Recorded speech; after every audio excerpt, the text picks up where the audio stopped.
नमस्कार। मैं गजेंद्र शर्मा और आप देख रहे हैं यूट्यूब चैनल वैदिक ट्री। जैसा कि सभी जानते हैं, 7 अगस्त को रक्षाबंधन आ रहा है। भाई बहन के प्यार के इस त्योहार पर बहनें अपने भाइयों के लिए तरह तरह के साधनों से बनी हुई राखियां लेकर आती हैं और उनकी शुभता की कामना के लिए उन्हें रक्षा सूत्र बांधती है। लेकिन शायद कम ही लोग जानते होंगे कि वेदों में भी रक्षा सूत्र बनाने और उसे बांधने की संपूर्ण विधि समाहित है।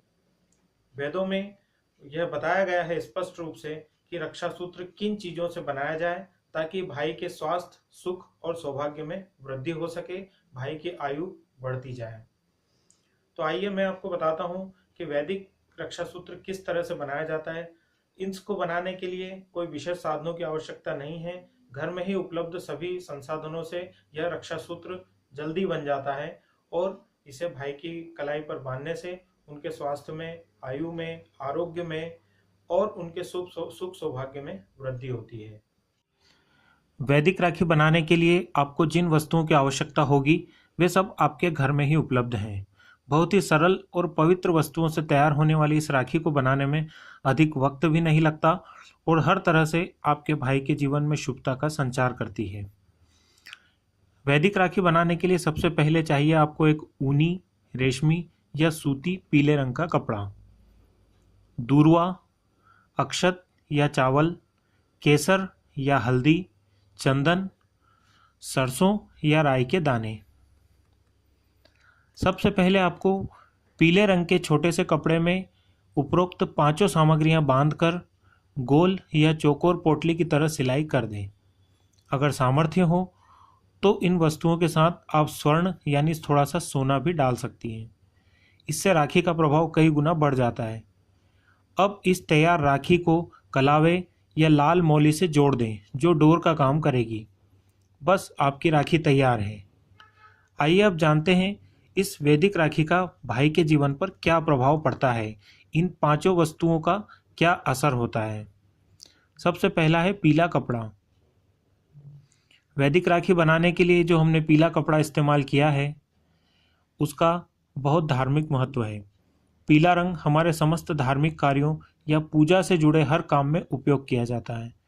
इसका कारण यह है कि पीला रंग सकारात्मक ऊर्जा का प्रतीक है।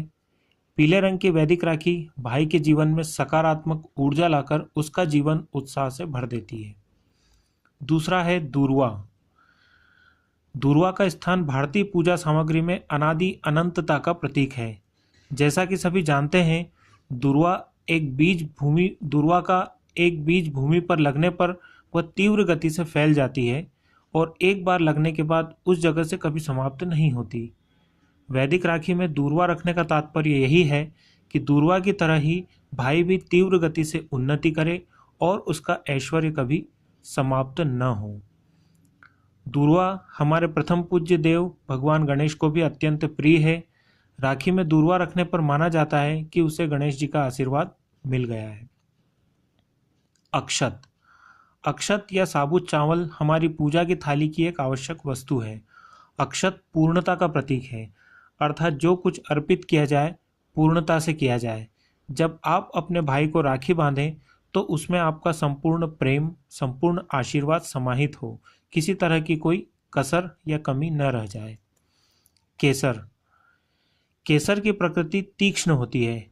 वैदिक राखी के माध्यम से ही यह तीक्ष्णता भाई के जीवन में प्रवेश करती है और उसके तेज, ज्ञान और बल में वृद्धि होती है।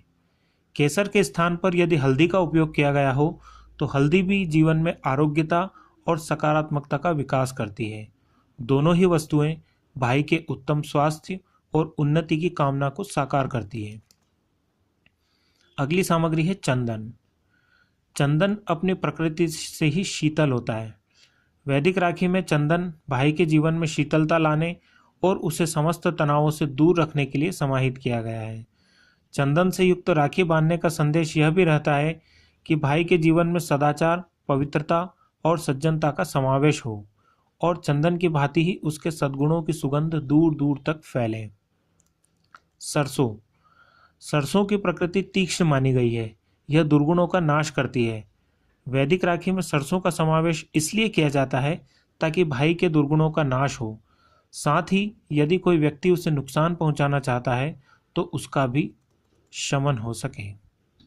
वैदिक राखी सभी शुभ गुणों से संपन्न होकर संपूर्ण मंगलकारी है।